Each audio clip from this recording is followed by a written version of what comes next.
Alright, good morning mga kabos amo. Welcome back sa ating channel. So ngayon mga kabos amo ay i-review natin ang isa sa mga motor ng microbike, EXO 150. Meron siyang white, meron ding matte black. Ang presyo na ito mga kabos amo ay 50,000 siya kapag i-cash natin siya. Then kapag installment naman siya, ang down payment natin dito is 5,000. Then 2,750 siya for 2 years. Tapos may rebate po yun na 200. Bali magiging 2,570 na lang siya sa 2 years natin na huhulugan. Pero ngayon, sa ngayon, wala pa sila ditong available na EXO 150. Baka kasi may mga magtanong kung saan pwedeng makabili. So update ko na lang kayo kapag meron na. Ayan. So pwede naman kayo mag-inquire dito para sakaling may dumating na mga unit na ganito, pwede nyo siyang puntahan. So ito yung kanilang location. Ayan, Santa Maria, Bulacan, Lanesca Building, Catmon, Santa Maria. Ayan. So ipapakita ko na rin yung number. Ito yung number nila. Screenshot nyo na lang yung number. Yan. So balik tayo dito mga boss. 150cc, air cooled, 4 stroke, then 1 cylinder. So ito kasi activate na to kasi nga pinagawa lang sa atin to ng may-ari. So ito yung mga magaganda sa motor na to. So digital na yung kanyang panel gauge. Ayan, nandito lahat. Speedometer, RPM, fuel gauge. Tapos yung signal light, ayan. Ayan, meron na rin siyang built-in na hazard. Ayan. So yung hazard niya nakasama na siya sa switch ng signal light natin. Ayan. Tapos andito yung high beam. So buksan natin yung ating headlight. Ayan. So ayan, ilaw yan, high beam. Tapos yung kanyang ilaw, naka LED na yung headlight nya. Ayan. So mas maliwanag na talaga kapag LED. Patayin lang natin. Tapos yung kanyang park light, may park light siya dito. Then yung signal light nya dito nakapwesto. O diba, ang ganda.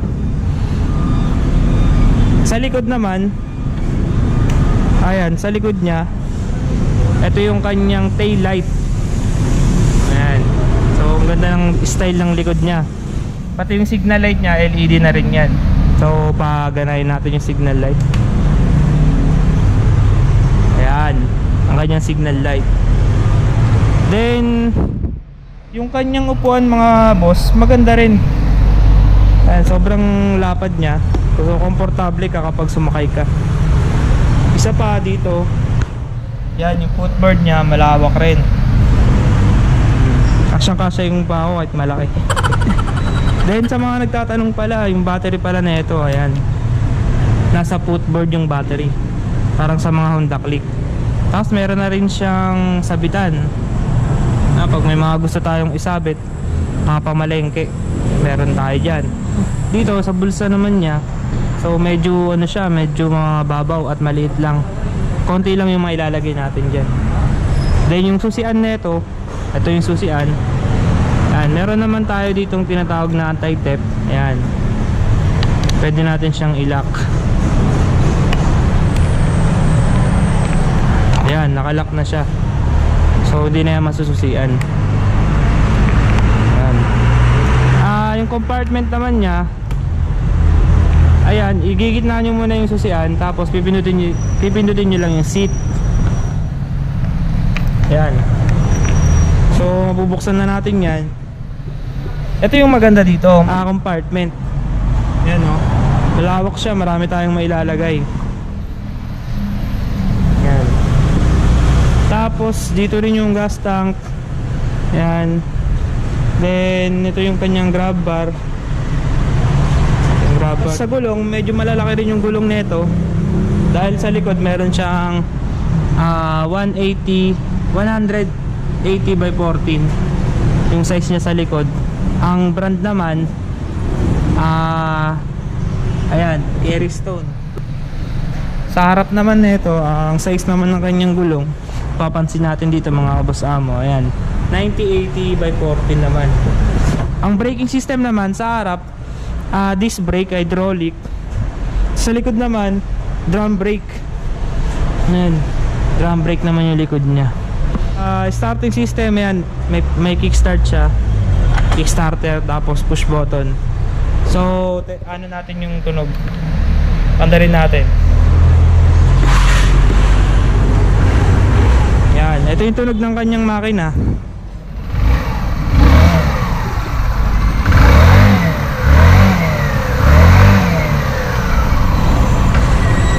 Ayan yung tunog ng makina niya.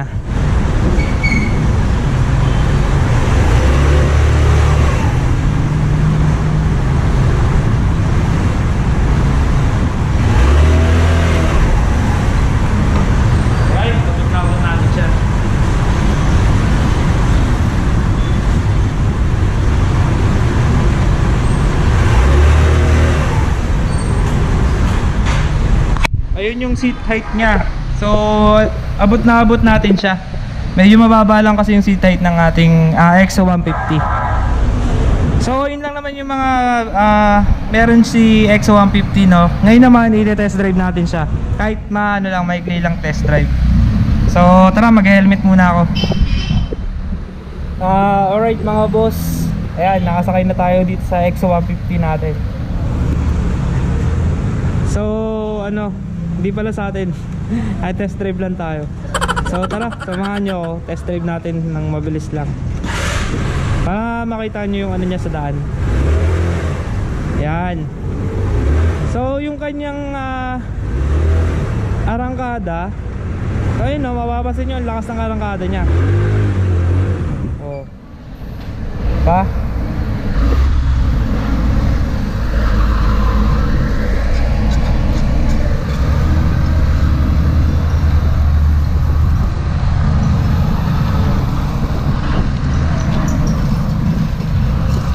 Sobrang komportable niya mga boss.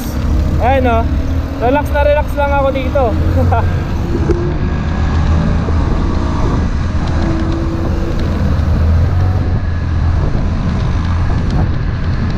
Subukan natin kung kaya um-overtake ng mabilis na ito.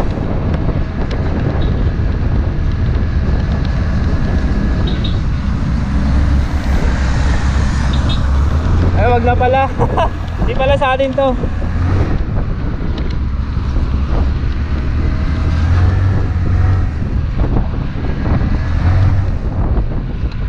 So yan, goods naman yung kanyang hatak.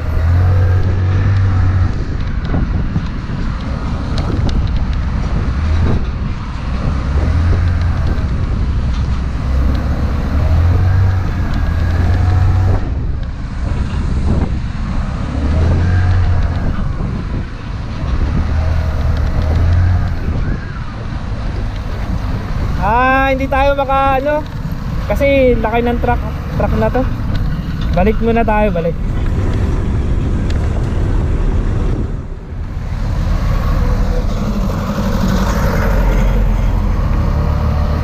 Ayan.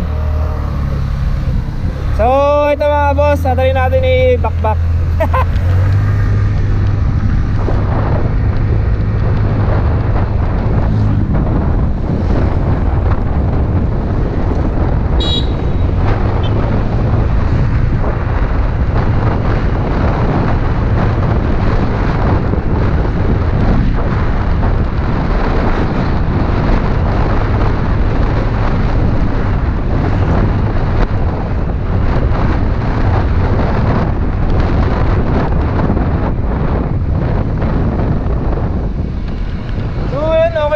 Braking niya, no?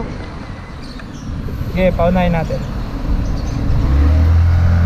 Okay naman yung ano niya, preno niya.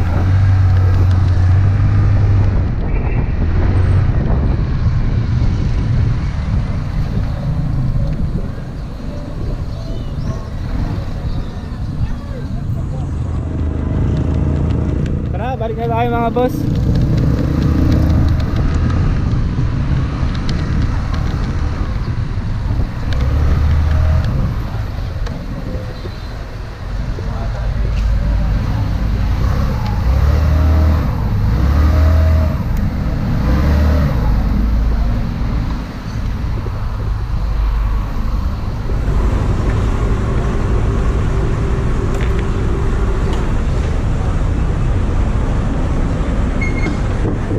Okay naman siya sakyan, no? EXO 150. Sobrang komportable naman. Then okay din naman yung hatak niya. 150cc siya. So medyo mas okay yung arangkada niya kung i-compare natin sa ibang mga GY6 type na scooter na mga 125cc lang or pababa. So ayun, sana nag-enjoy kayo sa maiksing review natin sa EXO 150 na to.